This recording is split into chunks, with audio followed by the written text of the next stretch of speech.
নমস্কার সবাইকে। এই গরম খুব পড়েছে, এই গরমে সবসময় জলের বোতল নিজের সঙ্গে রাখুন।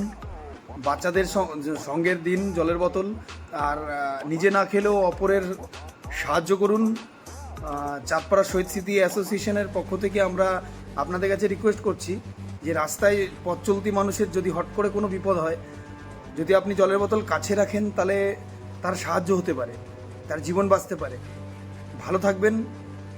আরেকটি কথা, আমরা গাছ কেটে সব বিল্ডিং বানাচ্ছি, কত কিছু হচ্ছে। গাছ লাগান, সবাই অন্তত 2-3টে করে গাছ লাগান। যদি আপনাদের পরের জেনারেশনকে বাঁচাতে হয়, তাদের সুস্থ রাখতে হয়, তাহলে গাছ লাগান। আমরা তো না হয় সহ্য করে যাচ্ছি, কিন্তু আমাদের পরের জেনারেশন, তারপরের জেনারেশন কী হবে কেউ জানে না। তার জন্য আমরা রিকোয়েস্ট করব, চাঁদপাড়া শহীদ স্মৃতি অ্যাসোসিয়েশনের পক্ষ থেকে আমরা রিকোয়েস্ট করছি, গাছ লাগান এবং সঙ্গে জলের বোতল সব সময় রাখুন। ভালো থাকুন।